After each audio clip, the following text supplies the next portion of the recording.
Hey, Sarasota, on this week's show, we are sitting with Sarasota High School Hall of Fame coach Clyde Metcalf. This is the pre-show tailored by Tweeds.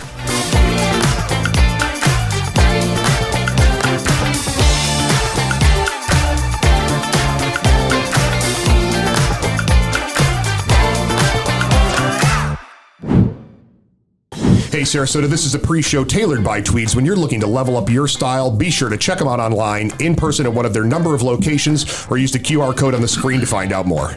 Coach, welcome to the pre-show. A few years ago, you retired, but Coach Mulholland managed to get you back on a staff. What brought you back into coaching? Oh, love for the game. Love for the game, and Greg was very convincing. He's let me come back on my own terms, which I'm really enjoying, and I like being around the kids, so I decided to dip my toe in it and try it again. Get back in the game. Having coached for many great players over the years, was there any one player that sticks out where you were like, I had the privilege of coaching that kid in high school? I could probably give you a list of about 50 kids like that, quite frankly, and not all of them were great baseball players. So I'll abstain from the one name and just tell you I had the opportunity to coach a lot of incredible young men. You were born and raised here in Sarasota and came back after your time in Florida State. Was there ever another program that tried to pull you away from Sarasota during your coaching career? And if so, why did you decide to stay here? I had discussions with a couple of different coaches about potentially moving on.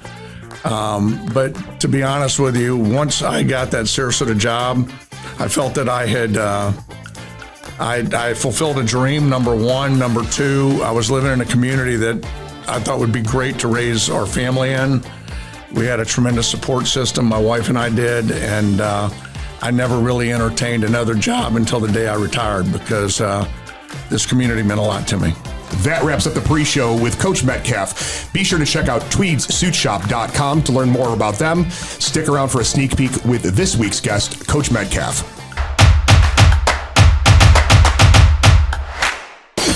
All right. So obviously, you know, it's bigger than baseball is what you're saying, right? It was bigger than just on the field. It's the lessons you're teaching these kids off the field and all that. But, you know, getting back to the field, what are some of the most valuable traits and characteristics you saw in the young men that succeeded and went far in baseball? I'll tell you what, I think the guys that succeeded, they're besides the natural talent. I was going to say, obviously they're good baseball players. Right. Okay, so we can set aside the fact they're good baseball players. Right. But I mean, I think that that strength, physical strength, and we worked hard in the weight room, and physical strength plays a role.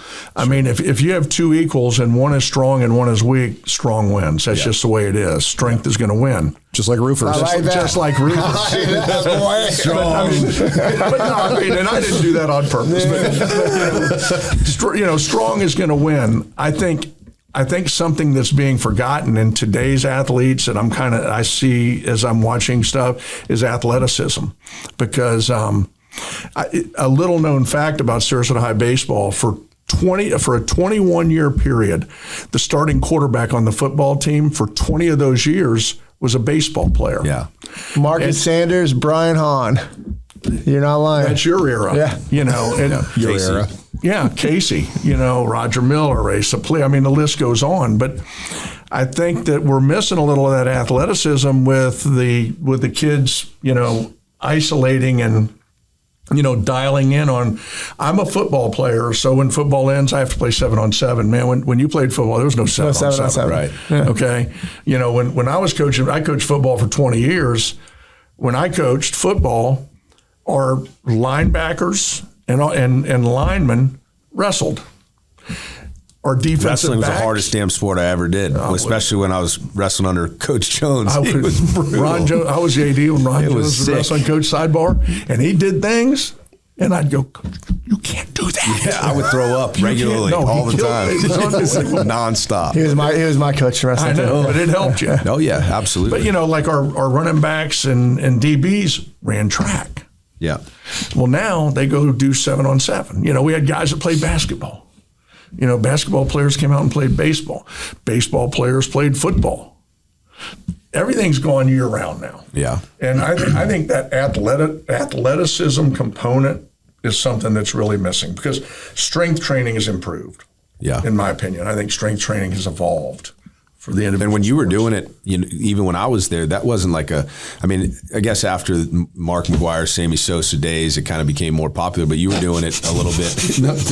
Those are the performances. Yeah. That's when you started to see strong baseball players, right? You didn't see, built baseball players before, regardless of the PEDs or not, right? That those guys they weren't just taking them and not training in the gym, Trey. Okay. Right? Back in your era, we did go to fields and play. Yeah. Where we would have students from the other schools hold up poster boards with needles on them. That's a true story. I believe it. Durant was the worst. Durant High School. Spruce Creek.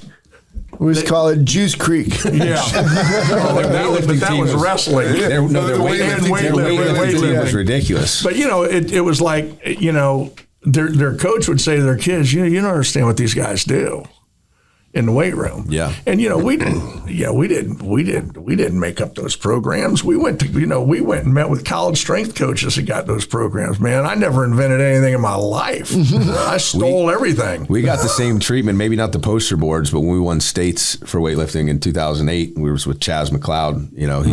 He was a monster, so it was very easy to point fingers and say those things. But that's always going to happen, right? It's interesting. But it's interesting, like you say that, because it was a big part of it. I think more people do it now. Yeah.